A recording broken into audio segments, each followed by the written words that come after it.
1260 jours de Jésus. Mission des envoyés, message. Parce que Paul dit ceci, si lui, lorsqu'il était agneau, a ouvert le tableau. Ici, il n'y a pas d'enlèvement. Ici, il y a du marketing. Ballon C. Université X 72 cours, 7e cours. Marc 13. Ce chapitre est le compte rendu du professeur Pierre à travers Marc sur le grand enseignement de l'Apocalypse micro. Et macro, un passage homologue. À Matthieu 24. Presque tout ce qui se trouve ici dans Marc 13 a été prophétisé par Jésus et s'est accompli dans cette même génération.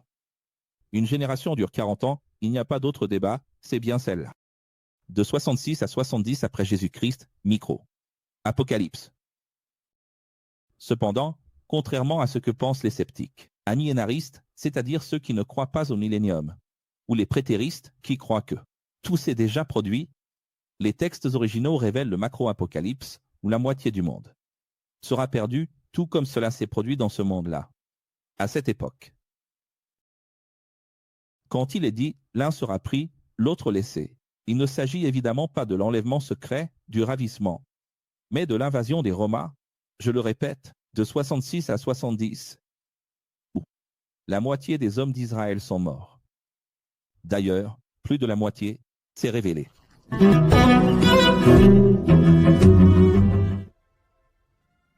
Mais professeur, il est dit ici clairement que car ce seront des jours de détresse tels qu'il n'y en a jamais eu, depuis que Dieu a créé le monde jusqu'à maintenant, et qu'il n'y en aura jamais plus.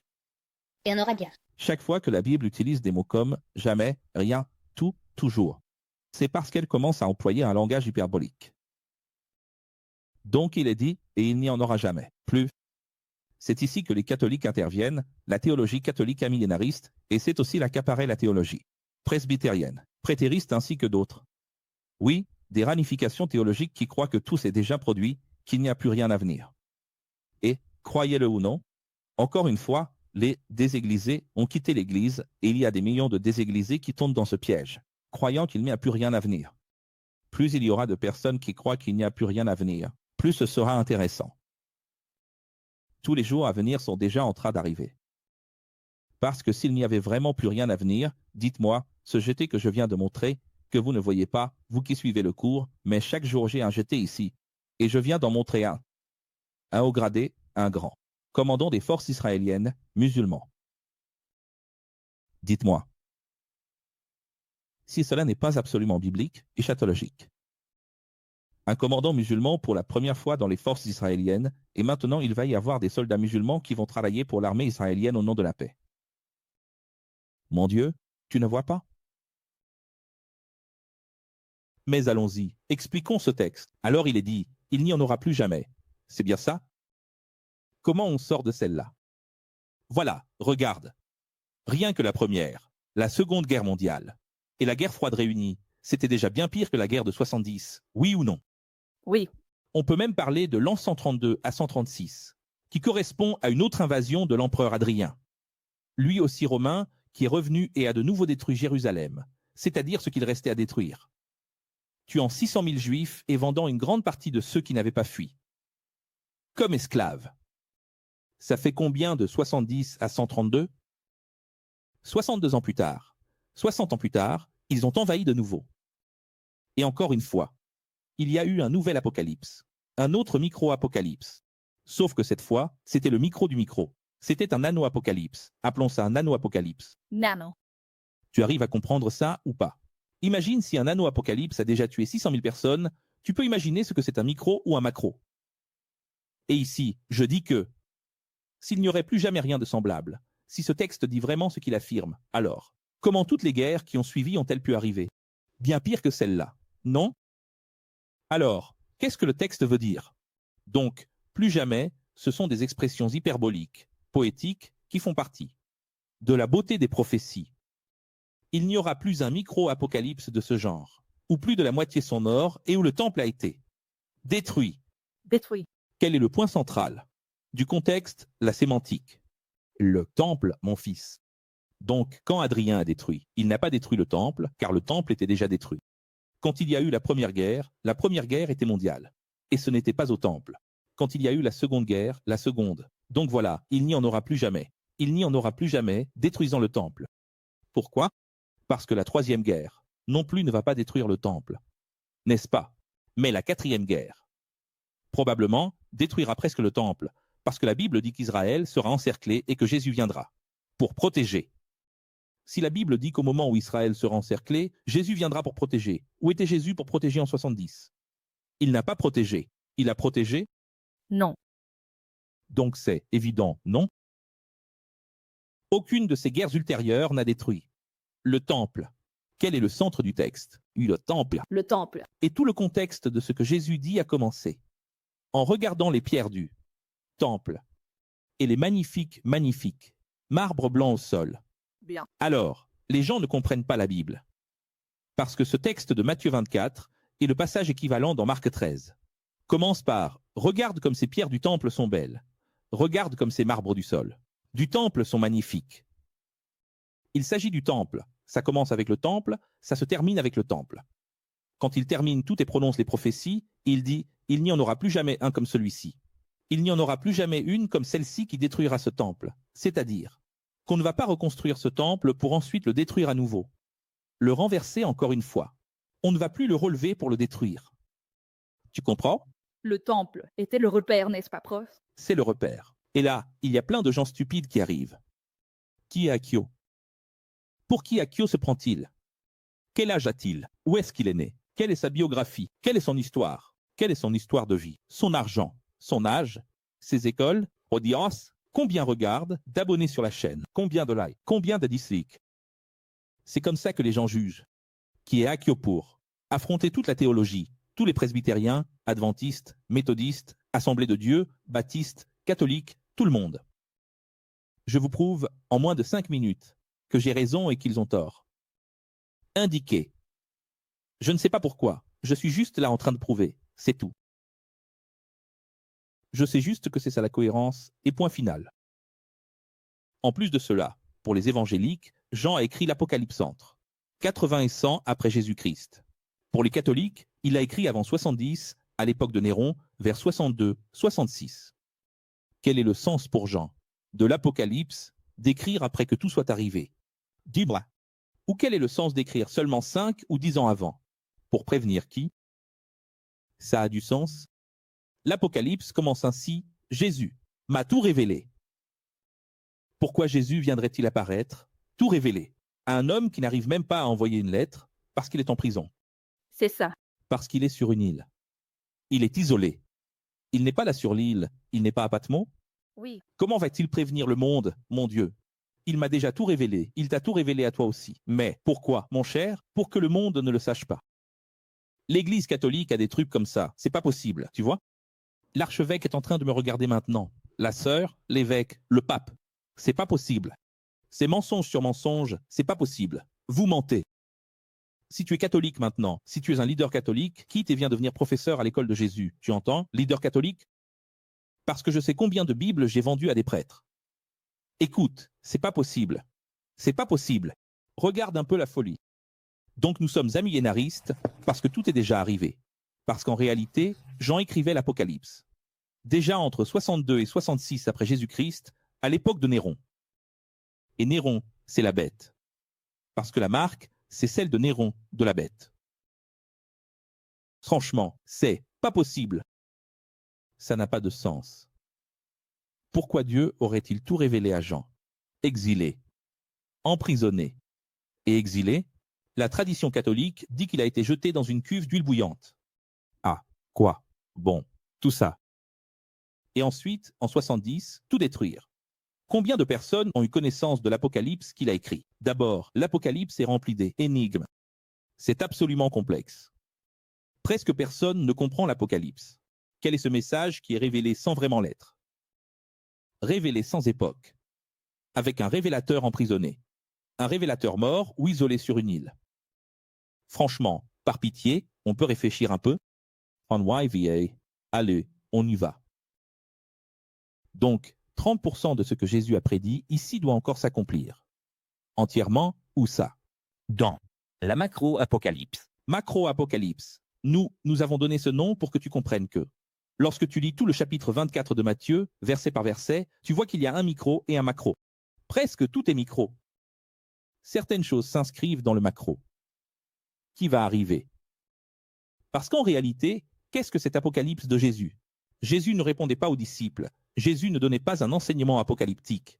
Ce n'est pas l'apocalypse de Jésus. Jésus répondait à ses élèves qui lui avaient demandé « Comment saurons-nous quand ce sera le moment ?» C'est donc. Sauf que, quand Jésus faisait cela, il citait des passages d'Isaïe, d'Ézéchiel, surtout de Daniel, et d'autres prophètes. Il a fait une compilation et a donné la vision. Et il a même dit, si le Seigneur n'avait pas abrégé ces jours, personne ne survivrait, mais à cause des élus choisis par lui. Il les a abrégés. Quel autre sens ce texte pourrait-il avoir? Si ce n'est celui que je vais expliquer. Maintenant. Car si tous les Juifs, témoins de tout ce qui s'est passé au cours du 4e millénaire de l'Homo sapiens, à l'époque où Jésus, le Christ, est venu, était mort, je vous demande, comment le christianisme, le judaïsme, l'islam et l'islam pourraient-ils témoigner de Jésus, le Christ, aujourd'hui? C'est donc pour cela que la chair a été épargnée et que le temps a été abrégé, car si toute la chair avait été détruite, alors il dit, deux seront, il parle du matin, de l'après-midi et de la nuit, dans le lit, la nuit, au moulin, dans le champ. Les 3 périodes de la journée, signées en 3, en delta, regarde ma bague. Ici, regarde, c'est signé. Matin, après-midi et nuit. Pourquoi? Pour représenter ceci, peu importe quand il vient. Puis il a dit, malheur aux femmes enceintes. Le sabbat. Priez pour que ce ne soit pas un sabbat, parce qu'il s'adresse aux Juifs. Là, c'est micro, ce n'est pas macro. Comment cela pourrait-il être macro? Pour tout le monde, n'est-ce pas? Tout le monde n'observe pas le sabbat. Ceux qui observent le sabbat, ce sont eux. Donc c'est micro.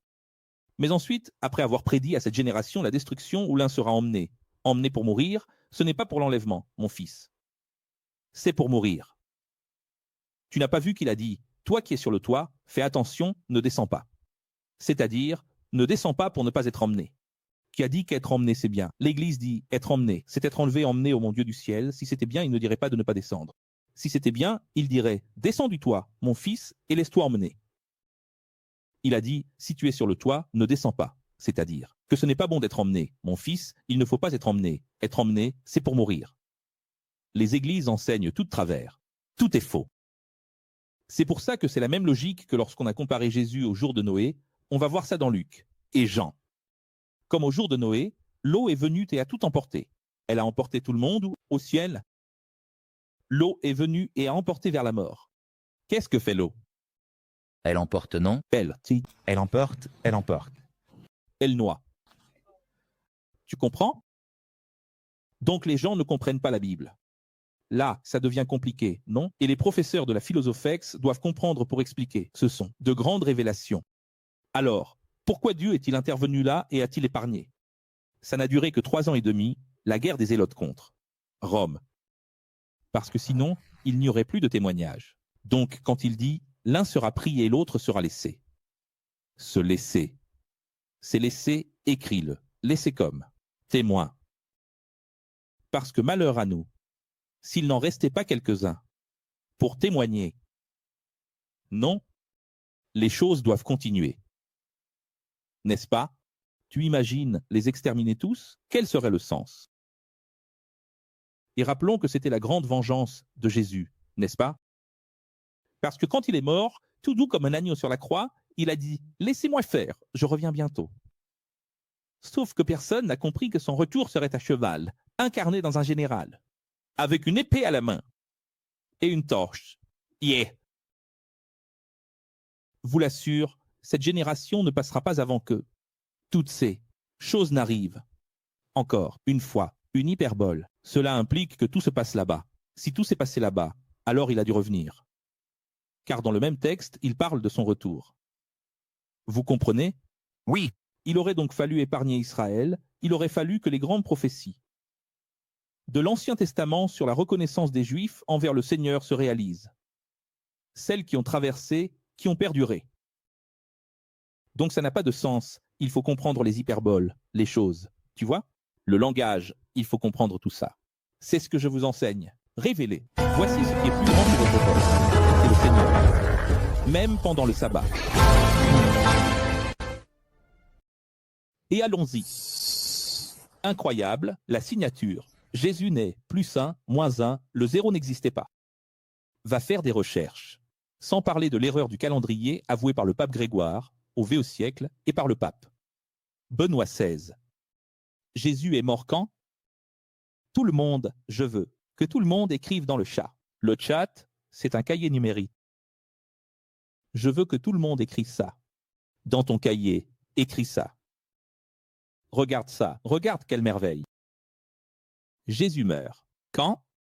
À 33 ans. Alors tu vas écrire 33 après Jésus-Christ, qui est l'âge de Jésus, qui correspond aux vertèbres de ta colonne, de ta moelle épinière, de ton serpent cervical. Et il a dit de cette génération, n'est-ce pas? Ah, les amis, c'est une grande révélation. Vous saviez que dans les églises, il y a un immense débat. Des théologiens qui gagnent 50, 100, 200 000 par mois, juste pour discuter de la valeur d'une génération. Certains disent 40, d'autres disent 70, d'autres 100, d'autres 120 ans. Jusqu'à aujourd'hui, ils discutent encore de la durée d'une génération. Et moi, je ne gagne rien pour le dire. Aussi simplement. Voici ce qui est plus grand. Et messieurs, même du sabbat. Seigneur. Une génération, c'est l'âge d'un ange, l'âge que vous aurez au paradis, l'âge que vous aurez dans le royaume 7. 33 ans. Il a dit, cette génération ne passera pas. Vous savez quand cela s'est produit? Vous savez quand cela est arrivé? Les Zélotes ont commencé la révolte, ont pris le pouvoir, essayant de se libérer de la domination romaine en 66. 60. Moins 6. 33. C'est quand Jésus a dit cela. 66. C'est quand cela s'est produit. 33. C'est quand Jésus a dit cela. 66. C'est quand cela s'est accompli. Pour l'amour de Dieu, il ne faut pas écrire seulement 33. Non. Écrivez de 33 à 66. De 33 à 66. Soit 33 de plus. 33. C'est la durée d'une génération. 33. C'est l'âge de Jésus. 33. Le calendrier. 33. La génération. 33 ans plus tard, cela s'est accompli. En 66, soit 33 de plus. Très probablement, Jean a écrit l'Apocalypse en 99. Pour laisser encore un 33 dans l'ombre. 3, 6, 9. Très probablement, Jean était sur l'île en train de recevoir ses révélations du macro-apocalypse, sur une île. En 99, après Jésus-Christ. 33, 66, 99. Mon Dieu. C'est incroyable. Mais c'est quel Dieu, ça? Mais c'est quel Dieu, ça? Dis-moi. Il y en a encore, il y en a encore, il y en a encore.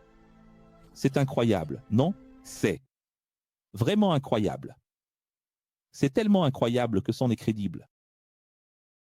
Cela renforce encore plus l'idée qu'en 2033, il pourrait se passer un grand événement.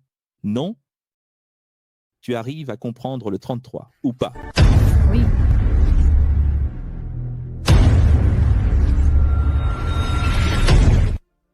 Sauf qu'il y a l'erreur de calendrier. Quant au jour et à l'heure, personne ne sait. Ni les anges du ciel, ni le Fils, seulement le Père. Tu vois? Prendre la Bible au pied de la lettre. C'est ce que font les églises. 2. La moitié enlevée. 2 seront dans le champ, l'un sera pris, l'autre restera ici. Toute ma vie j'ai entendu ça, j'étais enfant. Combien de choses ont été créées à partir d'une erreur? C'est triste ou pas? Ça engendre de la frustration. C'est faux. Tout est faux. Et maintenant, c'est encore plus faux. À chaque fois que je parle de date, de compte à rebours, d'apocalypse, d'étroitesse, de pyramide, d'eschatologie, ah, qui est celui-là? Hérétite. On n'a pas le droit de parler de date. Voilà le perroquet qui arrive. Qu'est-ce qu'il dit, le perroquet? Crie perroquet. Personne ne connaît ni le jour ni l'heure. Ici, Les religieux interdisent que nous fassions des prédictions et que nous ayons une vision eschatologique parce qu'ils ne savent pas interpréter les textes. Regardez ce que Jésus dit ensuite, restez vigilants, car vous ne savez pas quand ce moment viendra. C'est comme un homme qui part en voyage. Il laisse sa maison, confie des tâches à chacun de ses serviteurs et ordonne au portier de veiller. Personne ne sait quand il reviendra, si c'est le soir, à minuit ou au signal romain de l'aube. Voyez, 3 phases. Ode. S'il vient à l'improviste, qu'il ne vous trouve pas distrait. Voilà donc l'enseignement, vigilance, suprême et permanente. C'est-à-dire, il vient de dire que personne ne sait, puis il dit, parce que vous ne savez pas. Sachez-le. Tenez-vous-le pour dit. Il ne dit pas que personne ne sait ou qu'il ne faut pas savoir. Personne ne sait, alors sachez-le. Personne ne sait, alors soyez vigilants. Ce n'est pas, personne ne sait, alors oublie, vite aviez. Ça arrivera. C'est tout le contraire, mon fils. Illuminari, on y va? Qu'est-ce qui est le plus facile à dire? Tes péchés sont pardonnés. Ou lève-toi et marche. Laisse ta maison, charge-toi de la tâche. Au contraire, il enseigne à être attentif à ce qui vous entoure. Il n'est pas mauvais de réfléchir à quand il reviendra. Ce qui est mauvais, c'est de vouloir deviner des dates, pour pouvoir rester distrait un peu plus longtemps. Vouloir connaître les dates et les horaires pour dormir un peu plus. Il vient juste de dire dans la métaphore que le portier et les employés ne savaient pas. Qu'est-ce que fait le portier la plupart du temps, sinon dormir? N'est-ce pas vrai? Que fait le portier? S'il sait que ça va prendre du temps, il peut dormir davantage. Et ce que Jésus enseigne, c'est ceci. Si vous saviez que ça allait tarder, vous dormiriez. Il vient juste de sortir du Gethsémani. Pas dans ce passage-ci, mais nous venons de l'étudier. Il sort du Gethsémani, tu vas bientôt l'étudier à nouveau avec moi, ici selon la vision de Pierre. Au Gethsémani, il est comment? Abandonné. Par des disciples incapables de rester éveillés. Et qu'est-ce que il est en train de dire? Et portier et employé. Si tu savais, oh, les gens, pour l'amour de Dieu, vous arrivez à comprendre ce qui se passe ici. Si ce peuple avait su que Jésus allait tarder 2000 ans, tu penses qu'il se serait passé quoi? Il n'aurait pas fallu de guerre pour détruire tout le monde. Il n'aurait pas fallu de guerre, pas besoin de guerre, ni même d'invasion romaine. Il aurait juste suffi que le peuple sache que ça prendrait 2000 ans. Et ne jugez pas. Ne jugez pas, parce que j'ai déjà eu ici avec vous des discussions pastorales très graves, parmi les plus douloureuses. Je vous ai dit, beaucoup d'entre vous me suivent parce que c'est 2030, 33 et 40. Parce que si c'était pour 70, vous seriez là, distrait, en train de vous détruire, de vous briser, et de me laisser ici abandonné comme les disciples l'ont fait. Mais sachez que tous les prophètes ont dit, il sera abandonné par ses brebis. Les prophètes l'ont dit dans l'Ancien Testament. Il sera abandonné par toutes ses brebis. Vous allez abandonner à nouveau, ça va se reproduire. Vous allez abandonner encore une fois. Ah, si c'est pour 2070, je n'attends pas, non. J'attends maintenant. Ça doit être maintenant. Je ne sers Dieu que si c'est 33. Je m'en fiche. On sait, grâce au signe, que c'est maintenant. Et si ce n'était pas le cas, ça m'est égal.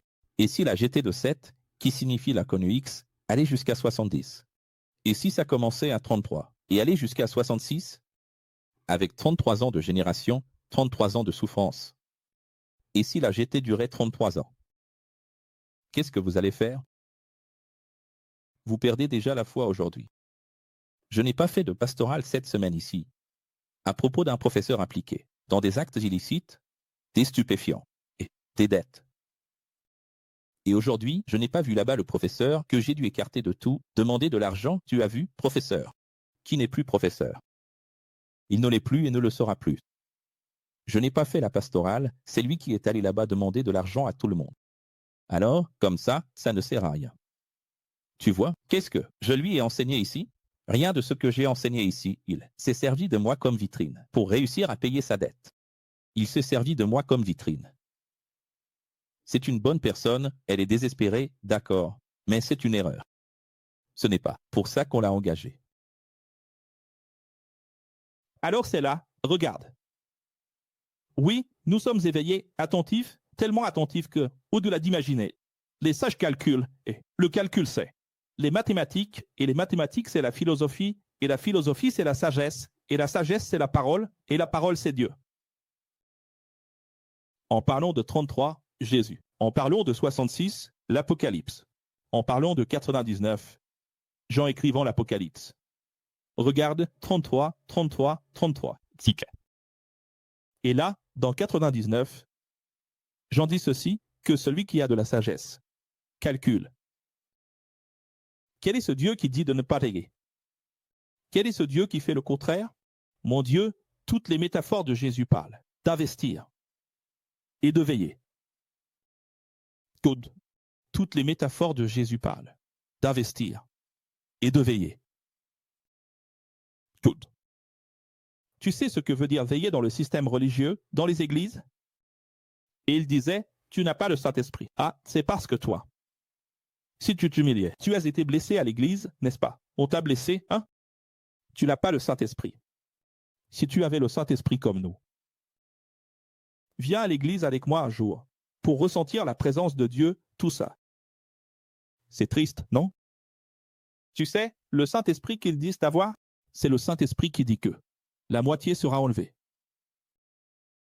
C'est le Saint-Esprit qui leur dit que veillez est lié au désir sexuel. Zeg, mon frère, veille. Mais en ce qui concerne la géopolitique, ils dorment.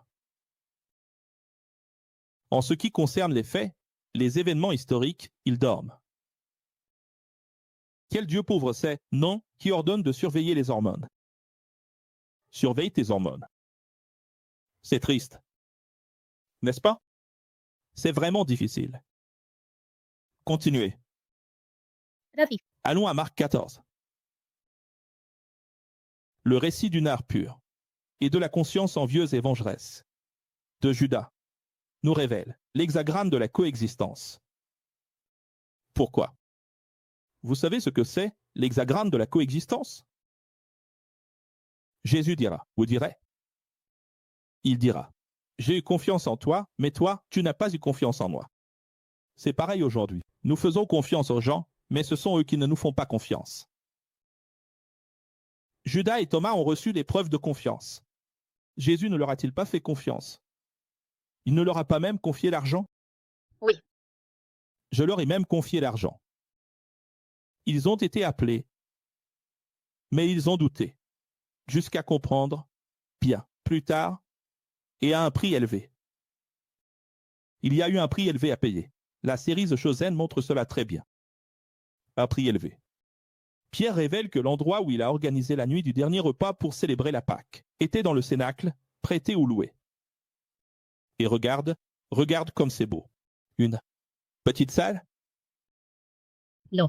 Spacieuse.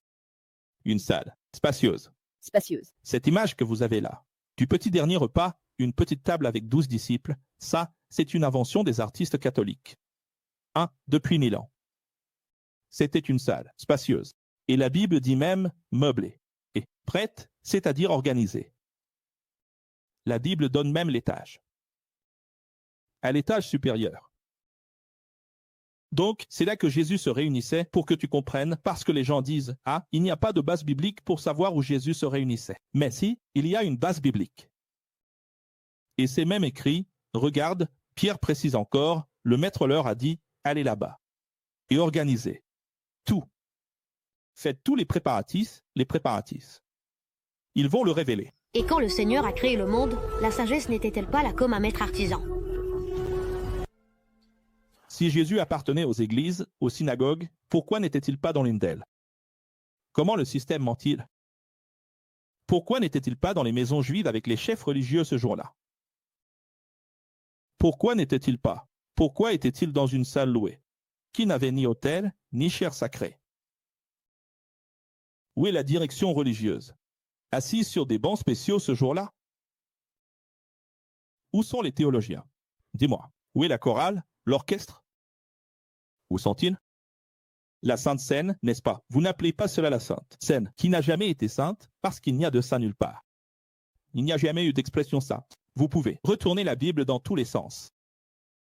On va comprendre, même si Jésus avait enseigné la vigilance constante quelques jours auparavant, il n'en a pas parlé il n'y a pas longtemps. Vrai. Oui. Maintenant, à Gethsémani, le Christ était seul, parce que tout le monde était distrait. Ou endormi, à nouveau. C'est très intéressant, ça. Tu vois, Jésus, il loue une grande salle, bien organisée. Dieu aime les choses désorganisées. Non. Il est écrit organisé, 2e étage. Tu vois? Pierre a dit que, 3 fois, à 3 reprises, la signature, Jésus a médité en se préparant pour le grand jour de la souffrance et, à 3 reprises, il a essayé de réveiller ses disciples qui n'arrivaient pas à réveiller. C'est vraiment très intéressant, mais Jésus, lui, s'éloigne d'eux et demande de la vigilance. Il revient, les trouve endormis, leur fait une petite exhortation et repart. Médite. Après la méditation, il revient et les réveille à nouveau. 3 fois. La 3e fois, quand il devient un peu plus énergique et dit « Mince, vous ne pouvez même pas. Veillez 1 heure ?» Quand il élève la voix, alors Pierre se lève et se réveille, parce que le maître a haussé le ton, il s'est réveillé. « D'accord, Seigneur, d'accord. » « Ah, je me suis réveillé. Maintenant, je vais t'aider. » Et là, Jésus dit, « Maintenant, il est trop tard. Judas arrive. » C'est comme ça que ça va se passer pour toi. Tu te rends compte à quel point c'est profond? Est-ce que quelqu'un a compris la profondeur de cela ou pas? Voici ce qui est plus grand que le temps. Il est Seigneur aujourd'hui, même le jour du sabbat. Il a appelé 1 fois, 2 fois. La 3e fois, il va t'arriver exactement la même chose. La 3e fois, quand l'appel viendra, le call, le chosen. Que tu ne sauras jamais, parce qu'il faut d'abord être appelé, puis choisi. Beaucoup de ceux qui me regardent maintenant. Ce sera comme ça. La 3e fois, tu entendras. Et il sera trop tard. Le verset 50 dit, « Alors, tous l'abandonnèrent et prirent la fuite. » C'est un langage, encore une fois, hyperbolique, exagéré, parce qu'il est prophétique, parce qu'il cite un passage de l'Ancien Testament. En réalité, c'est presque tout le monde, parce que Pierre et Jean sont restés jusqu'à la fin, comme le révèle le Codex dans les originaux. Sauf que Pierre ne pouvait pas rester à côté, et comme il s'est endormi, Pierre est donc exclu. Et Jean, qui a toujours été proche lui aussi, s'est également endormi. Et puis il est dit à un jeune homme, vêtu seulement d'un drap de lin, suivez Jésus. Quand ils ont essayé de l'arrêter. Et il s'est enfui nu, laissant le drap derrière lui. Donc il a été mis au courant. D'accord. Il dormait chez lui. Et il a vu cette foule avec des bâtons. Et des épées à la main. Quand il a vu cette foule en train de marcher, il s'est réveillé. Et a tout de suite fait le lien, il s'est dit, oh là, ils vont arrêter Jésus. D'accord, il savait que Jésus était au Gethsémani. Et il s'est réveillé, il dormait nu, il a juste attrapé le drap. Et s'est couvert. Avec. Quand il s'est approché des soldats, ils ont menacé de l'arrêter parce qu'il s'était approché. Et il s'est enfui, en laissant le drap derrière lui et il a fui nu parce qu'il avait perdu le drap. Qui est cet homme? Tu sais? Je vais te révéler qui est cet homme, dans un paragraphe subdivisé, ensuite, en 2 versets. Parce que la Bible a été divisée. Après, n'est-ce pas? Cet homme, c'est l'auteur. Et Ralon Moshe, Jean-Marc, c'est le disciple de Pierre qui est en train d'écrire. Ce qui montre que lui aussi, le jeune Marc, voulait suivre Jésus lors de son arrestation, mais il a dû s'enfuir, pour ne pas être arrêté. Alors, c'est beau qu'il se soit réveillé, qu'il ait mis le drap, et qu'il y soit allé. Mais ce n'était pas parfait, parce qu'il n'a pas eu le courage. Qu'est-ce que ça aurait été beau, s'il avait affronté les policiers, et était resté, même nu, sans honte, et s'était fait arrêter. Là, ça aurait été parfait. Mais, il a eu peur, n'est-ce pas? Jeune, toute une vie devant lui. Il s'est enfui. C'est comme ça que ça marche. Et c'est l'élève de Pierre. J'imagine même l'élève de Pierre, Jean-Marc, regardant Pierre et disant, « Professeur, je peux écrire seulement 2 lignes sur ce qui m'est arrivé ce jour-là. Juste 2 lignes. Ah, mais c'est cet épisode où je suis devenu adulte. Ah, non, d'accord. Es-tu? Une autre fois, le grand prêtre lui demanda, es-tu le Christ, le Fils de Dieu béni? Je le suis, répondit Jésus. Et Jésus ajouta, et vous verrez le Fils de l'homme assis à la droite du Tout-Puissant, venant avec les nuées du ciel. C'est intéressant. Pourquoi est-ce que j'apporte cela? Parce que la version de Pierre diffère de celle de Matthieu. Ici, Jésus a répondu qu'il était le Christ. Il a affirmé, je le suis. Alors que Matthieu dit qu'il a répondu, c'est toi qui le dis. Donc, l'un a plus d'informations. Ce n'est pas que la Bible se trompe.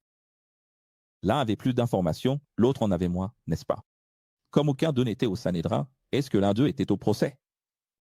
Aucun d'eux n'y était. Donc, l'information qui est arrivée, c'est ce qu'on a raconté.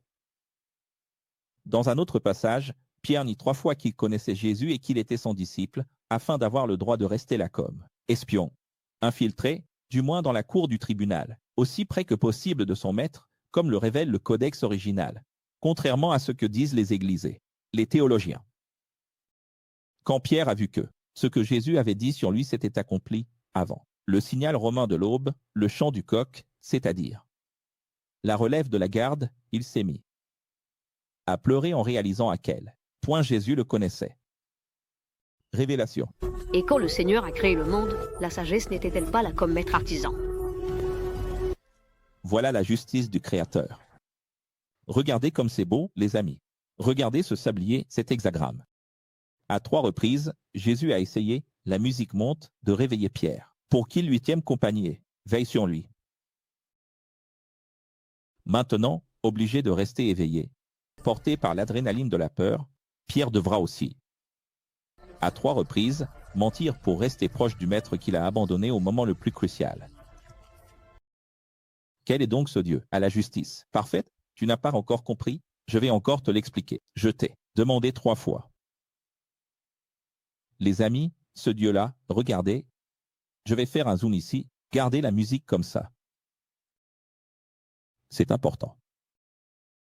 Apprenez une chose sur votre Créateur. Tu existes, tu n'as pas demandé à naître, tu es là, tu existes. Oui, sauf que tu n'as pas le choix. Apprends qui est ton Créateur. Ton Créateur ne laisse rien sans paiement. Ne te dis pas, Dieu va prendre, il va prendre ça, ça il laisse, ça il laisse. Ça il laisse et après il pardonne tout. Dieu ne laisse rien sans paiement. Juste pour que tu comprennes à quel point il est le Dieu du berger, le Dieu de la leçon, le Dieu des mathématiques. 3 fois, je t'ai demandé de rester éveillé au moment où j'avais le plus besoin de toi. Tu ne l'as pas fait? Maintenant, pendant 3 fois, tu vas devoir rester éveillé. La même nuit, où il n'a pas réussi à rester éveillé pour donner de la valeur à la demande du maître, il a dû rester éveillé, dans l'angoisse et la tristesse. Il a voulu éviter cela.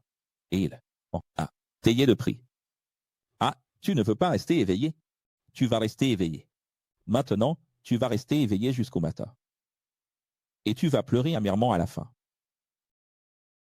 Alors ne pensez pas que Dieu ne donne pas de rétribution. Salaire, récompense, tout cela ce sont des synonymes. Dieu est un Dieu comme ça, tu vois. De centime en centime. Tu comprends ça? Centime par centime. Marc 15, nous verrons le scénario de la crucifixion dans les passages homologues de Luc et Jean. Mais il y a quelques observations. Pour Matthieu, Barabas était un prisonnier célèbre. Pour Pierre, ici dans Marc, c'était quelqu'un qui avait été arrêté avec d'autres émeutiers qui, lors d'une révolte, avait commis un homicide. Pour Luc, c'est la même version que celle de Marc. Et pour Jean, c'était un bandit. Et le peuple disait, crucifie Jésus, et relâche Barabas. Et la foule criait, relâche Barabas. Ce bandit, ce meurtrier. Sauf qu'on ne sait pas s'il a tué à cause d'une rébellion, d'une émeute, ou s'il était un tueur en série, un braqueur ou autre chose du genre. Le plus probable, d'après les informations données par Marc et Luc eux-mêmes, c'est qu'ils ont provoqué une sorte d'émeute et que, lors de cette émeute, Il y a eu un meurtre, ce qui a fait de lui un assassin. Comment s'appelle-t-il, celui que la foule a réclamé qu'on relâche? Barabas. Comment il s'appelle? Barabas. Barabas. Donc, je vous explique toujours que, tout comme Spider-Man, Superman, les noms que les Juifs utilisent. Et samedi dernier ici, en enseignant aux jeunes universitaires qui sont venus visiter l'école, j'ai parlé de Goldman. Des conseils en investissement. Eh bien, de la même façon, Nicodème n'est pas vraiment Nicodème. C'est un nom caché, parce que Nico signifie pouvoir et démo signifie table. Quel est son nom? Personne ne le sait. Ils l'ont caché derrière des qualités. Vous comprenez? C'est la même chose pour Barabas. Vous pensez que son nom est Barabas, mais ce n'est pas le cas.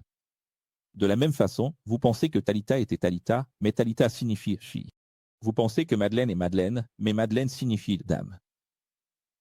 On y va? Et du car, son nom a également été caché car, en fait, Barabas, en araméen, signifie bar, préfixe fils, abba, père.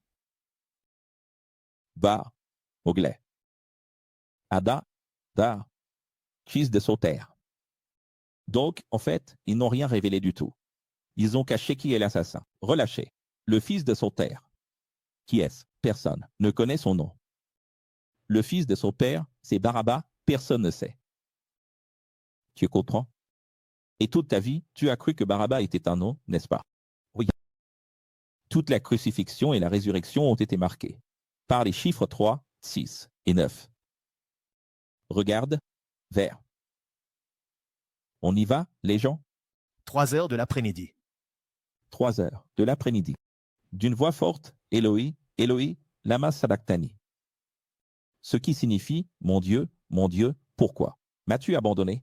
Il y a toute une explication à ce sujet, sur laquelle je ne vais pas m'attarder ici, dans la Bible originale Codex, mais c'est intéressant de voir à quel point les gens ne comprennent rien. Il parlait en araméen, et les gens croyaient qu'il appelait Élie.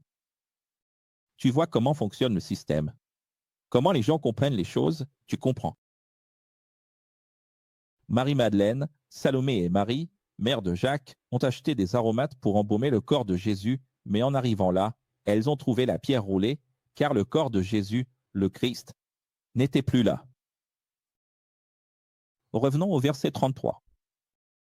En entrant dans le tombeau, elles ont vu un jeune homme. Les anges ont toujours 33 ans. C'est l'âge que tu auras. Au royaume du paradis, que tout le monde aura, que tous les morts ont. Comme enseigné dans la série Anges de la mort, la Bible dit qu'elles ont vu un jeune ange. Ou un jeune homme, vêtu de vêtements blancs assis à droite. Et elles ont eu très peur. Rien que cette expression ici, ça détruit déjà 80% de tout ce que l'Église raconte. Rien que ce verset. Tu sais pourquoi? Parce qu'ici, il est dit que l'ange est jeune. Les églises disent qu'il y a des anges grands, petits, vieux, enfants. Qu'il y a des petits bébés avec des petites ailes ici, des ailes là, des ailes par-ci. Il n'y a pas d'ailes, non, ici c'est un être humain. En vêtements blancs. Ensuite, il est assis à droite. Tu vois? C'est une identification littéraire juive. Et les gens pensent que Jésus est sur un trône plus petit, à côté du grand trône du Père. Donc il y a un grand trône, un petit trône, puis il y a Dieu et le Père. Dieu le Père et Jésus le Fils, à côté, à droite. Mais Étienne a vu le ciel ouvert et c'est une expression littéraire juive, mon fils. De la même façon, dire qu'il portait des vêtements blancs, c'est aussi une expression littéraire juive. C'est juste pour représenter à quel point il était pur et ordonné. Vous pensez que Dieu est raciste? Que tout là-haut est blanc au ciel? Je vais devoir faire un stand-up céleste ici. Tout est blanc, blanc, blanc, il n'y a que du blanc là-bas. C'est une expression juive littéraire. À droite et en blanc. Et tu ne vois pas? C'est presque comme le Ku Klux Klan ici. Seule la droite vaut quelque chose et seul ce qui est blanc compte. Tu ne vois pas? C'est de la suprématie blanche ici. On est presque comme Adolf Hitler. C'est pas normal, tout ça. Donc c'est une expression littéraire. Une expression littérale. Ce n'est pas que c'est faux, c'est juste que c'est l'expression littérale. C'est une façon d'identifier la manière d'écrire d'un juif dans la mentalité juive, tu comprends. Donc, tout ce que je vais dire ici est bien organisé, bien fait, propre, pur. C'est-à-dire, pour montrer à quel point il diffère d'un être humain, il est en blanc. Parce que là, tu comprenais déjà. S'il est en blanc, c'est parce qu'il est différent de l'homme. Et il est à droite, ça veut dire qu'il a du pouvoir. Il vient du ciel. Mais ça ne veut pas dire qu'il est à droite. Et ce n'est pas non plus que Dieu est de droite. Vous comprenez ou pas? Oui. Alors, ils ont eu très tard. Et une chose intéressante, c'est que l'ange a dit « N'ayez pas ». L'ange a dit « N'ayez pas peur ». Et c'est très intéressant parce que, je vous l'ai déjà dit plusieurs fois, à chaque fois qu'un ange apparaît, ou presque à chaque fois, l'ange dit toujours « N'aie pas peur » parce que c'est un esprit qui surgit de nulle part, non? Ça ressemble à un fantôme, ça surgit de nulle part, mais c'est un être humain. 30, moins 3 ans. Mais c'est intéressant de voir à quel point ça fait peur. Alors imagine, il y a des gens qui disent « Ah, j'aimerais tellement voir un ange. Ah, moi j'ai déjà vu un ange. Ce n'est pas le cas, j'ai vu l'ange. » Mon fils, à chaque fois qu'un ange est apparu, les gens étaient terrifiés. Les gens pensent que voir un ange, c'est bien. Il n'y a jamais eu une seule fois où quelqu'un a vu un ange et est resté calme. C'est horrible. C'est effrayant. Alors il a dit « N'ayez pas peur, mais… » Malgré tout, tremblante et effrayée. La Bible dit exactement comme ça, les femmes sont sorties et se sont enfuies du tombeau. C'est-à-dire, même en disant « N'ayez pas peur ». Les gens ne comprennent pas. Pourquoi l'ange portait-il probablement un vêtement très clair? À cause du concept juif. Comme Marie-Madeleine, Salomé avait cette mentalité que le blanc vient de Dieu et le noir du diable. Ou que le marron, les couleurs foncées, le rouge viennent du diable. Ou est-ce maléfique? Je ne parle pas du diable ici, les gens. Il n'existait même pas de concept du diable, mais je dis ça pour que vous compreniez du mal. Oui. Il vaut mieux que Dieu apparaisse ainsi. Pourquoi tu penses, si l'ange apparaissait avec une épée, il y a des petites épées au ciel? Comment l'ange va-t-il se battre contre? Imagine avec un cheval et une épée, quelle chose la plus obsolète. Comment va-t-on affronter la Russie aujourd'hui? On perdrait contre la Russie facilement. Ah, mais l'épée dégainée de feu. À quoi ça sert, une épée dégainée de feu? C'est que c'est sérieux. Les pasteurs croient qu'un ange va descendre, mesurant 3, 5, 10 mètres de haut, avec une épée, et qu'il va couper un blindé en deux. Alors comprenons, quels sont partis? Effrayés, terrorisés. Même s'il apparaissait en blanc. Imagine s'il était apparu en rouge. Tu as compris ou pas? En blanc et à droite, c'est juste pour qu'elle puisse l'identifier rapidement dans son cerveau et se rassurer. Et même ainsi, il a dû dire « n'aie pas peur ». Et même en disant « n'aie pas peur », elles sont parties en courant. Cet événement, quand l'ange apparaissait à ceux qui se prosternaient à terre, c'était la même. Peur. Et oui. Je croyais quoi? C'est plus facile, c'est. Il y avait beaucoup de lumière, non. Vous savez, il faut que vous compreniez une chose, les gens. J'ai une foi. Je sais comment Dieu se manifeste. J'ai entendu les anciens dire que Dieu s'est manifesté comme ci, comme ça, comme ci, comme ça, comme ci. Et puis un jour, ça m'arrive à moi. La meilleure chose à faire. Tu vois ce que je veux dire? Non? Ce n'est pas seulement l'effet de l'apparition. Elle-même, c'est surtout notre esprit qui amplifie encore plus l'apparition. L'apparition en elle-même, c'est juste un homme tranquille en train de discuter. Mais on a tellement de choses en tête qu'on finit par tout mystifier. À cette époque, il n'y avait pas encore de cours pour démystifier tout ça, n'est-ce pas? Alors, Maria a dû rendre la situation bien plus grave. Elle a regardé, elle n'en voyait plus un, elle en voyait déjà 10. Elle voyait déjà une lumière blanche qui jaillissait et éblouissait tout. Ça amplifie énormément. Tu vois comment c'est. Quand Jésus marchait sur l'eau, je ne sais pas, c'est un fantôme, un fantôme. Ils étaient effrayés, ils étaient heureux. Vous devez comprendre que les gens exagèrent beaucoup dans leur tête. C'est comme dans ce film magnifique, Régression. Et ici, les gens étaient encore très mystiques, n'est-ce pas? Tu sais, ils ne vont commencer à démystifier tout ça que 14 ans après la mort de Jésus, quand ils vont commencer à apprendre. N'est-ce pas? Le professeur a déjà expliqué ça à un autre moment. Ah. Que cette expression n'est pas peur dans l'original, c'est évolue. Ah. N'est-ce pas? Évoluer, genre, évoluer, ça c'est la peur, tu vois. Oui. Vous posez des questions, il y a un moment pour chaque chose. Regarde, écoute bien. Demain, c'est la révision? Non. Alors tout va bien se passer. Et là, tu vois, elles se sont enfuies.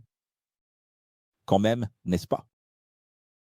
Et elles n'ont rien dit à personne, parce qu'elles savaient. Ce n'est pas comme ça que c'est écrit dans ta Bible, mais c'est ce que dit la culture. Que les hommes n'allaient pas croire le témoignage d'une femme. À cette époque, une femme ne pouvait pas être témoin. Le témoignage d'une femme n'avait aucune valeur. Tu comprends? Le témoignage d'une femme était nul. Et qu'est-ce que Jésus fait? Il inverse tout. Alors Marie-Madeleine est allée raconter à tous les disciples, qui étaient tous en deuil, en train de pleurer, de se lamenter. Mais en entendant leur témoignage, ils n'y ont pas cru. Il est apparu d'abord à Marie-Madeleine. Regarde à quel point le machisme était présent à l'époque et comment Jésus était déjà en train de faire naître un nouveau contrat. Un nouveau contrat qui brise la malédiction. De la Genèse 3,16. Un nouveau contrat qui brise la malédiction de la Genèse 3,16. Parce que qu'est-ce qu'il est dit dans la Genèse 3,16, vous vous souvenez? Nous allons y arriver.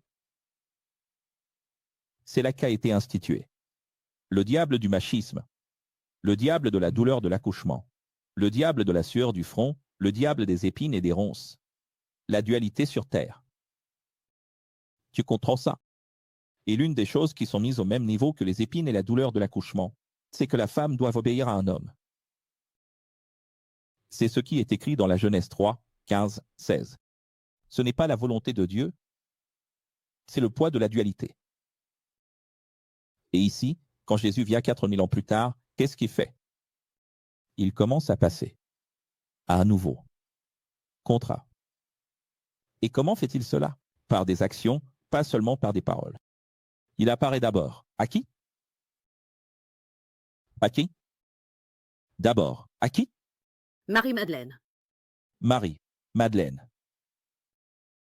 Aux fans. Et leur témoignage n'a pas été entendu. On ne les a pas écoutés, on ne les a pas crus. Tu vois comment Jésus déconstruit, désystématise, déthéologise, démystifie, n'est-ce pas? Il dématérialise. Il a fallu que Jésus apparaisse aux disciples, hommes, pour qu'ils puissent croire. Quand ils ont cru, quand Jésus a vu qu'enfin ils avaient cru, dans ses dernières instructions, Jésus a enseigné, maintenant est venu le temps d'annoncer tout. Ce que je vous ai enseigné au monde, à toutes les personnes, pas seulement aux Juifs. Tu te rends compte de ce que c'est que ce Marc 15 qui est utilisé? Marc 16 qui est utilisé pour baptiser les gens? Tu te rends compte de ce que c'est que ce texte? Matthieu 28 et Marc 16? C'est comme ça. Le premier contrat a pris fin. Si on la croit, il est mort avec moi. Je suis ressuscité avec le nouveau contrat. C'est pour ça que je suis déjà apparu aux fans. Pourquoi n'apparaîtrait-il pas avant? Parce que c'était l'ancien contrat. Dans l'ancien contrat, tout était encore ancien, il respectait encore la loi. Mais maintenant, il ne respecte plus la loi. La première chose qu'il fait quand il a le corps du nouveau contrat, la toute première chose qu'il fait dans la charie, dans la grâce de Dieu, la toute première chose qu'il fait, apparaître à une femme et utiliser la femme comme témoin, il enfreint la loi. La première chose qu'il fait, à ce moment-là, c'est dire, le salut ne sera plus une exclusivité pour les Juifs. La première chose qu'il fait quand il est sous l'ancien contrat, qu'il est jeune, qu'il a 29 ans, c'est dire, je suis venu. Où est la musique? Maintenant tu vas t'en souvenir. Qui va se rappeler du cours 1 et 2? Nous en sommes au cours 7. Dans les cours 1 et 2, j'ai enseigné quoi? Quoi? La première chose que Jésus a dite, c'était quoi? Tu as oublié.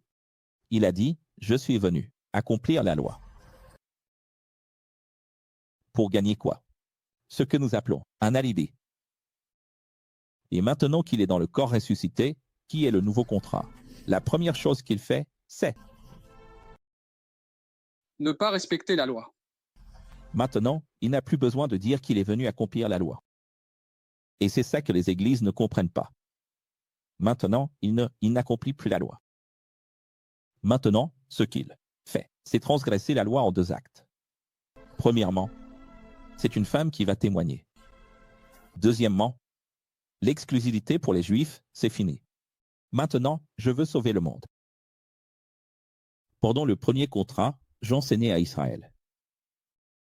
Maintenant que c'est le deuxième contrat, c'est à vous d'enseigner les païens et le reste du monde. Tu te rends compte? Moi, je n'ai enseigné qu'aux Juifs, j'ai fait exactement ma part, j'ai accompli ma mission. Mais il y a des gens qui ne prennent que cette partie-là et mettent un Jésus à l'intérieur de l'Église, transforment Jésus en un Jésus d'Église, un Jésus de l'Ancien Testament, un Jésus du système. Ils ont juste oublié que c'était transitoire. Et même quand c'était transitoire, ils transgressaient déjà la loi. Justement pour commencer la transition. Et là, ils auront définitivement et dit, maintenant, c'est vous qui enseignerez le monde. Et pas seulement les. Allez, crie. Et pas seulement les. Juifs. Juifs. Seulement les Juifs. Il dit encore, tout être. Humain. Qui croit et qui va. Son ego, qui se baptise et vint l'ego, sera sauvé, mais celui qui ne croit pas sera condamné. Parce qu'il sait et choisit de ne pas croire. Pourquoi sera-t-il condamné? Pourquoi n'as-tu pas accepté Jésus? Pas du tout. Ça, c'est Billy Graham qui a inventé ça il y a 100 ans. C'est parce qu'il a choisi de ne pas croire. Tu avais le choix. Et, dans ta liberté, tu as choisi de ne pas croire. Il a dit, pour cette époque de la mission, où vous irez vers les 72 nations de la Genèse 10, des signes vous accompagneront. Des signes. Pour confirmer la vérité? Oui. Mais voilà qu'il y a un ajout. Vous saisirez des serpents. Et si vous buvez quelque chose de mortel, cela ne vous fera aucun mal. À cause de cela, encore un malheur. À cause de cet ajout, de nombreux mysticismes ont été créés jusqu'à aujourd'hui, y compris des églises, qui, malheureusement, enseignent à boire des choses mortelles, à saisir des serpents, croyez-le ou non. Il y a même une église qui manipule des serpents, basée sur ce texte aux États-Unis, où 3 générations de pasteurs sont déjà mortes, non protégés par le Saint-Esprit. Tu vois, ils ne comprennent pas les choses. Alors maintenant, les élèves étaient prêts, en tant que professeurs, à aller dans le monde, enseigner la vérité. Voilà l'évangile, selon la vision, selon le récit du professeur Pierre. Maintenant les cas. Quand je dis Marc, je parle de Pierre. Quand je dis Luc, je parle de Paul. Alors écris bien, quand je dis Marc, je parle de Pierre. Quand je dis Luc, je parle de Paul. Donc l'évangile n'est pas celui de Luc, mais de Paul. On pense que Paul n'est arrivé qu'après. Acte 9. Paul est arrivé plus tard et a marqué l'histoire. Le livre de Luc, en réalité, appartient à Paul, c'est à la demande de Paul, en tant que médecin cultivé, parent de Paul et élève de Paul, que Luc. À sa demande, le professeur Paul a consigné l'histoire de Jésus. D'ailleurs, il introduit très bien les 4 premiers versets, qui sont ensuite séparés pour expliquer cela. Regarde, beaucoup se sont déjà appliqués à rédiger un récit des faits qui se sont accomplis. Parmi nous, qu'est-ce qu'il veut dire par là? Qu'il savait que Pierre avait déjà fait un récit, qu'il savait que Jean en avait déjà fait un, et que Matthieu aussi. Qu'en réalité, que oui, Matthieu, les 3 l'avaient déjà fait, comme cela nous a été transmis, par ceux qui, dès le début, furent témoins oculaires et serviteurs de la parole. La parole. Tu vois, secret, Paul, ça, non? Ce qu'il est en train de dire. Pierre a fait le sien, parce qu'il était là et il a vu. Matthieu a vu, Jean a vu. Moi, je n'ai pas vu. Tu comprends? Donc tu dois voir les évangiles sous cet angle. Les gens ne savent même pas ça. Ce que je suis en train d'enseigner, tu sais qui c'est? 0,001%. Ce que je suis en train d'enseigner, c'est ceci. Matthieu était un disciple de Jésus. Donc il a vu et il a écrit, pour les Juifs. Pierre a écrit à travers Marc. Jean a écrit son propre témoignage. Et maintenant Paul écrit à travers Luc. Pour les Grecs, pour les païens. Alors regarde, il dit, ici, ce n'est pas quelqu'un qui a été témoin de ses propres yeux. C'est moi-même qui ai enquêté. Comment est-ce qu'il a fait le récit, l'évangile? L'évangile de Luc n'est pas un témoignage oculaire. L'évangile de Luc est une enquête, et c'est le meilleur de tous les évangiles. C'est le plus complet, c'est celui qui apporte les détails les plus riches de l'histoire, plus encore que ceux qui ont vu. Parce qu'à chaque fois que je vais enseigner, quelqu'un va dire « l'Église catholique a 2000 ans ». Non, ce n'est pas 2000, c'est 1700. Mais elle a 2000 ans, qui es-tu? L'Église évangélique a 500 ans. Et puis, tu n'étais même pas là-bas. L'Église catholique existait à l'époque de Jésus. Non, ce n'est pas vrai. C'était en 1700-1325. 325, 4e siècle après Jésus. Mais ici, c'est le même égo. C'est comme ça qu'on traitait Paul. Tu n'étais même pas là. Alors allons-y. Écris ceci, Matthieu, Pierre, qui est Marc et Jean ont écrit en tant que témoins oculaires. Ici, c'est un témoin d'investigation. Et il a dit, moi-même, j'ai tout examiné, soigneusement depuis le début et j'ai décidé d'écrire un récit. Ordonné. C'est comme ça, c'est le bazar? Les lives qu'on fait doivent toujours être désorganisés. Les choses qu'on fait dans les écoles de Jésus, c'est toujours le bazar? Non. Regarde le soin apporté. Une enquête minutieuse. Deuxièmement, depuis le début, c'est-à-dire toute l'histoire, tout le contexte. Et troisièmement, ordonné, organisé. Au très excellent Théophile, afin que tu sois certain des choses qui t'ont été enseignées. Donc c'est évident, rien qu'avec la mention de Théophile. À quel point cette histoire, l'évangile ferme la porte, est liée à Paul. Tu comprends? Allons-y. Un évangile écrit pour le monde entier, pas seulement pour les Juifs, mais aussi pour les Grecs, les païens, décrit avec plus de détails la naissance de Jean et de Jésus. C'est-à-dire, dès le début, prends le premier chapitre de Luc et compare-le avec les autres. Tu vas être surpris, parce que dès la naissance, il y a des détails de toutes sortes, il y a même l'âge des personnes. La recherche est bien plus approfondie, c'est beaucoup mieux fait. C'est-à-dire, si Paul avait vécu à l'époque de Jésus, s'il avait été Pierre, on aurait eu un Jésus détaillé, jusqu'à la couleur de la tasse. Tu comprends? Peut-être ou peut-être pas, c'est justement ça, peut-être c'est exactement ce que Jésus ne voulait pas, non. Il a choisi Pierre justement, qui n'était pas tellement. Il n'était pas si, il était plus brut, pas aussi pointilleux, il faisait les choses comme ça, non, je ne veux pas trop de détails, non. Ah, c'est tellement beau. Alors l'ange Gabriel, je vais juste souligner ici les parties vraiment importantes. Parce que la Bible est déjà là, n'est-ce pas? L'ange Gabriel, c'est-à-dire le messager d'elle, de Dieu, c'est ça que signifie Gabriel. Je n'ai pas fini de parler de Baraba. C'est une signification, mon fils, ce n'est pas un être appelé Gabriel qui aurait une carte d'identité et un numéro fiscal céleste. Il apparaît à Zacharie et à Marie sous une forme humaine d'environ 33 ans, car il est clair dans le texte qu'il n'y a pas de peur dans les réactions de Marie, qui dit « Je suis la servante du Seigneur, qu'il m'advienne selon ta parole ». La différence entre Gabriel et les autres anges, c'est que celui-ci effraie moins. En tant que messager, il était plus affable. D'une certaine manière, cette apparition, cette manifestation, cette théophanie angélique d'environ 33 ans, était plus affable, car Marie n'a pas du tout été effrayée. Tu vois? Oui, elle était vraiment sereine, elle a dit que cela se fasse selon ta parole. Lorsque les paroles de Gabriel s'accomplissent, en accord avec les psaumes et les prophètes de la première alliance, c'est l'esprit parfait du Créateur qui fait tressaillir les bébés.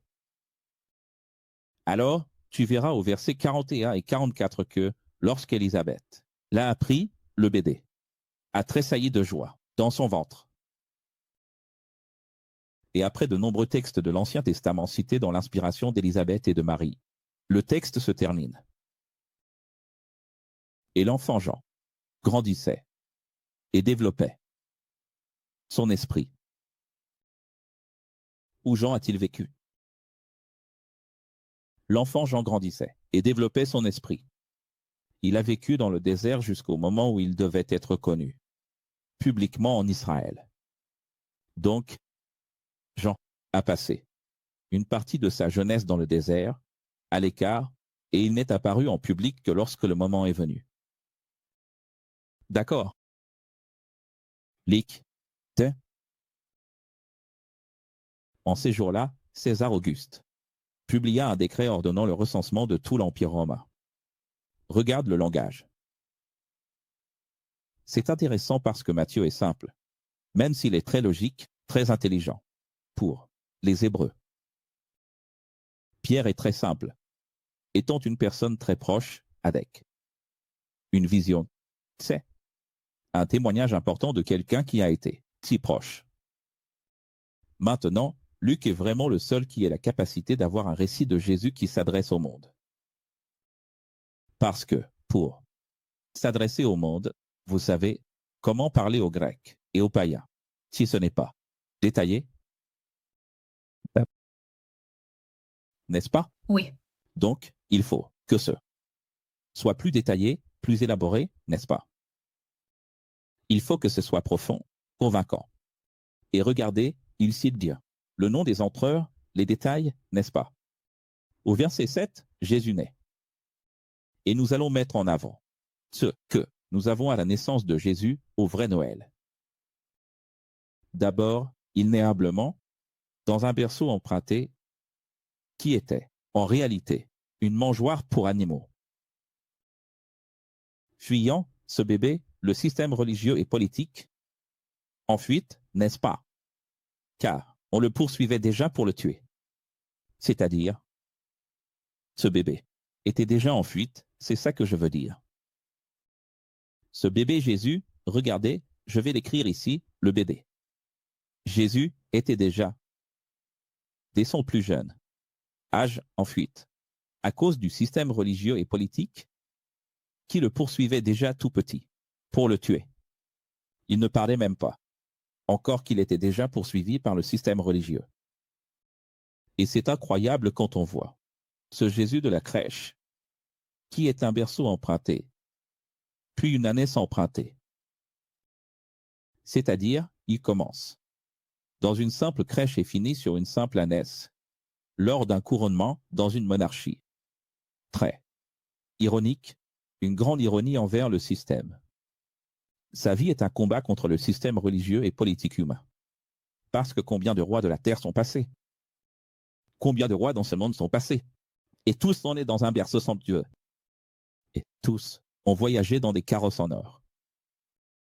Et lui fait exactement le contraire et, malgré cela, il est accusé d'un coup d'État militaire, d'un coup d'État religieux.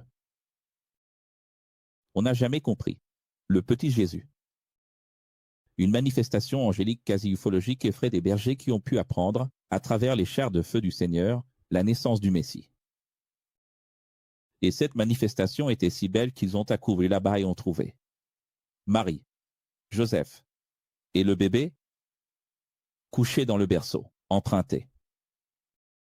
Et ils l'ont adoré. Sans parler des 3 rois. Mages qui étaient, des mages qui n'étaient pas, juifs qui n'étaient pas, de la loi, mais qui ont su discerner l'époque de la naissance. Et ici, on peut à nouveau utiliser cette expression « nul ne connaît ni le jour ni l'heure ». Si personne ne connaît ni le jour ni l'heure, comment se fait-il que les 3 rois mages, qui n'étaient pas de la Bible, ont su et ont trouvé la date de naissance de Jésus? Ah, ils ont été guidés par une étoile. Une étoile ne guide personne, ce qui guide, c'est un char de feu, l'ufologie. C'est une soucoupe volante. Ce qui guide, c'est une soucoupe volante. Ah, mais c'est la soucoupe volante qui les a guidés. Est-ce que c'est la soucoupe volante qui les a guidés ou bien les connaissances astrologiques et ufologiques? L'enquête? N'est-ce pas? La sagesse, leur nom c'est. Ce sont des mages. Le sorcier est sage. En tant que juif, pour respecter et encore en vigueur l'Ancien Testament, Jésus a été présenté au temple et circoncis le 8e jour. D'abord, il est circoncis, le 8e jour, comme tout mâle juif, en obéissance à la Bible. Et ensuite présenté au temple, en obéissance à la Bible. Et maintenant, les plus grands révélateurs, révélars. Voici ce qui est plus grand que le temps. C'est le Seigneur, même le jour du sabbat. Regardez-moi ça, comme c'est beau, les amis. Oui, la musique, Bernardi. Aujourd'hui, les églises pratiquent le baptême des enfants ou la présentation dans les temples, mais elles ne veulent ni circoncire ni offrir de petites colons dans le sacrifice, parce qu'elles ne sont même pas capables d'obéir à l'ancien contrat. Déjà mort. Tu comprends ça? Les églises ont la dîme, les offrandes, la présentation des bébés ou alors le baptême des enfants. Le discipulat. Ceci, cela. Mais qu'est-ce qu'il y a ici? L'ancien contrat. Qu'est-ce qu'ils font? Buffet de l'Ancien Testament, qui est le premier contrat? Un buffet parce qu'ils n'ont jamais compris. Le second et nouveau contrat. Pour rendre la chose encore plus inexplicable. Siméon. Regardez-moi ça, comme c'est beau, les amis. Siméon, encore sous l'Ancien Testament, est allé au temple et a pu voir le bébé parce que Siméon priait toujours Dieu en disant « le jour où le Messie viendra, je veux le voir avant de mourir. » Écoute bien ce que je vais te dire. Le jour où le Messie viendra, je veux le voir avant de mourir. Il faisait partie de l'Église. C'était un pasteur de l'Église, c'était un prêtre. Mais il vivait dans une vérité relative, il n'y avait pas encore de Messie. Il était fidèle à ce en quoi il croyait. Un grand homme, fidèle à sa foi. Et voilà que Jésus a l'honneur d'être porté dans les bras de Siméon, un homme âgé qui, toute sa vie, avait voulu voir le Messie. Tu sais ce que c'est? Tu te rends compte de ce que c'est une personne dans cet Israël si endurci, qui ne reconnaissait jamais Jésus comme le Messie, trouver tout de suite des bébés, au moins une personne, qui, au sein de l'Église, contrairement à tout le monde, il avait tellement d'influence, ce Siméon, dans le temple, qu'on le laissait dire tout ce qu'il voulait. C'était quelqu'un, tu vois, de très nombreuses années dans le temple, un haut responsable. Alors, quand il a pris le bébé dans ses bras, qu'il l'a levé et qu'il a dit tout ça, la majorité n'était pas d'accord. Quel Messie? N'importe quoi, c'est absurde. Messie? Maintenant, n'importe quel bébé serait le Messie. Qu'est-ce qui lui prend à ce presbytre? Qu'est-ce qui arrive à cet évangéliste? Qu'est-ce qui fait que cet homme voit ces choses? Mais regarde la foi de cet homme devant tout le monde à l'intérieur de l'Église. Avec foi, devant tout le monde à l'intérieur de l'Église. Ah, les amis, regardez, c'est vraiment incroyable. Au sein même du système religieux, qu'est-ce que Jésus est en train de faire? Il annonce déjà l'Évangile sans même parler. Il ne dit même rien et il annonce déjà qu'il est le Messie. On peut imaginer Jésus crier, les bébés ne s'agitaient-ils pas déjà dans le ventre de leur mère? Si les bébés s'agitaient déjà, imaginez maintenant dans les bras, alors révélerai-je? Voici ce qui est plus grand que le temps. Il est Seigneur aujourd'hui, même le jour du sabbat. C'est ça. Regardez ce que Siméon, qui était un chef religieux, a dit. Au milieu du culte, de sa prédication, de la prière, de la messe ou de la présentation de l'enfant. Il présentait le bébé Jésus au Seigneur. Écoute. Il tenait le petit bébé dans ses bras et a dit, cet enfant est destiné à provoquer la chute du système actuel. Ma Bible ne dit pas ça comme ça, professeur. Lire. Lis calmement, lis dans plusieurs traductions. Tu finiras par comprendre ce qu'est l'establishment. Et là, il est écrit, il sera un signe de contradiction. Mon Dieu, les amis. Dans l'église, le pasteur, le père Siméon, tenant l'enfant Jésus et parlant du poisson turquoise du X. Il sera un signe de contradiction. Il révélera la vérité de chacun. Vas-tu le révéler à nouveau? Et quand le Seigneur a créé le monde, la sagesse n'était-elle pas là comme maître artisan? Si la sagesse n'est pas le Seigneur, qu'est-ce que la sagesse? Tu sais qui était là au culte?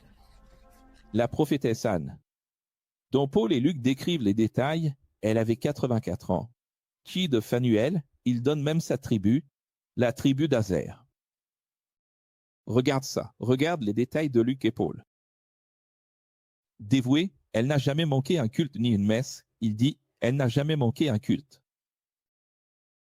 Et elle était là à ce culte. Quelle bénédiction ce culte. Maintenant, en regardant l'enfant Jésus, elle a prononcé cette bénédiction comme le prescrivait la Bible, car la présentation de l'enfant se fait selon ce qu'ordonne la Bible. C'est pour cela que les églises font encore aujourd'hui la présentation des bébés, sans jamais avoir vraiment compris. Une épée transpercera ton âne à cause de ta mission contre le système.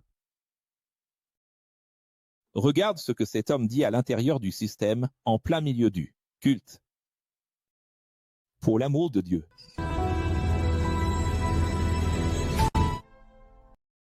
Terrible, terrible, terrible. D'abord, c'est un Jésus qui annonce déjà, sans même être vraiment né, sans parler, sans même marcher. Ensuite, une prophétesse importante. Il y a un chef religieux important, lors d'un culte, avec le temple plein. Tu sais, je n'ai même pas raconté ici, pour ne pas me répéter, l'histoire de Zacharie qui est resté muet. Jusqu'au jour où il a dit, son nom est Jean, et là, sa voix est revenue. Zacharie était très connu, c'était un prêtre. C'est-à-dire que tout Israël l'a su. Zacharie a perdu la voix.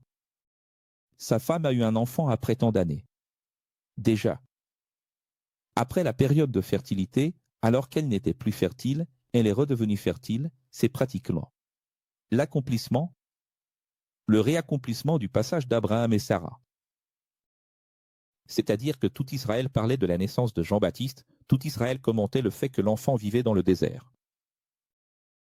Et celui qui vit dans le désert, c'est un prophète, c'est vrai non. L'esprit d'Élie. Tout Israël parlait de Siméon. Tout Israël parlait d'Anne. Regardez comment Dieu agit. Dieu utilise, il fait prophétiser Anne, 84 ans, très connue, respectée. Dieu utilise Siméon, Dieu utilise Zacharie, Dieu utilise 3 personnes extrêmement respectées dans le système religieux de l'époque, du temple principal, de toute la nation, pour annoncer Jésus, afin que tout le monde sache qui est Jésus et qui est Jean-Baptiste, depuis leur plus jeune âge. Mais l'épreuve reste l'épreuve, car 30 ans ont passé, et beaucoup ne s'en souvenaient déjà plus. Siméon était déjà mort, Zacharie était déjà mort. Et la prophétesse aussi était déjà morte. Et les gens avaient oublié les merveilles qui s'étaient produites 30 ans auparavant. Alors, quand Jésus prend la parole pour la première fois et que Jean-Baptiste parle pour la première fois, ils ne se souviennent plus des 3. Mais à l'époque, tout Israël en parlait. Le bébé. Jésus et le bébé. Jean. Tant que c'était le bébé Jésus, c'était magnifique. Tant que c'était le bébé Jean, c'était magnifique aussi. Le problème, c'est quand le nom de la qualité est arrivé. Quand il est devenu Jésus, le Christ, et Jean, le Baptiste. Tant que c'est la brillante Crison dans la multi, tant que c'est Akel, tout va bien. Mais quand c'est le professeur Akel, là tout change. C'est là que les gens ont un problème d'ego. C'est comme ça que ça marche, l'histoire sera toujours la même, elle se répétera, toujours. Et le plus beau, c'est qu'il peut se passer n'importe quoi à l'intérieur du système. Ils oublient. L'ego fait oublier. Et le filtre revient encore parce que la souche du virus évolue. L'ego évolue. Franchement, c'est magnifique tout ça. Pourquoi est-ce que c'est bon? Parce qu'imaginez que chaque week-end, il y a des milliers et des milliers de bébés présentés ou baptisés dans les églises. Chaque week-end, partout dans le monde. Et il suffirait maintenant qu'un leader important, en train de me regarder, voit tout ça en pleurant et dise « Je vais l'enseigner cela dimanche prochain ». Ma question est, qui est le Siméon, la prophétesse Anne, et le Zacharie qui me regarde en ce moment? Qui sont-ils aujourd'hui? Pour parler là-bas, dans le temple principal, dans l'archidiocèse, au Vatican, peu importe où, dans le méga-temple, pour dire au monde, qui est l'enfant Jésus? C'est intéressant parce que lorsqu'il a dit, ce bébé sera un signe de contradiction, les gens sont restés. Mais tant qu'il n'est que Yeshua, tant qu'il n'est que le petit Isus, c'est-à-dire, ils n'ont pas compris la prophétie de Siméon. Ils ont compris comme ça, il ne saura rien de non, non, non. Contradiction, mais la contradiction doit être entre nous. Ici, on se contredit tout le temps, c'est quelque chose qui nous concerne.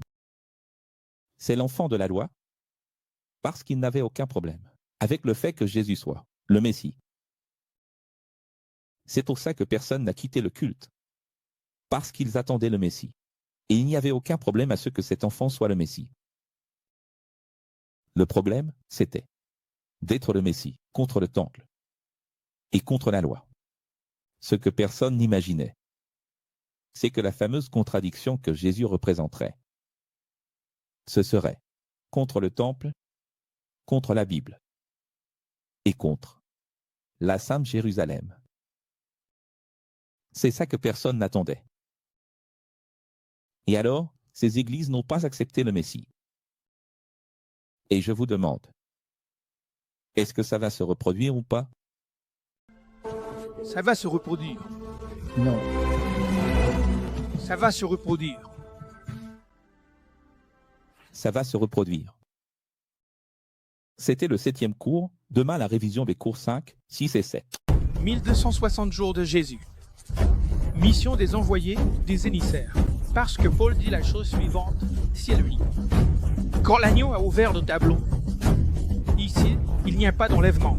Ici, il y a du marketing.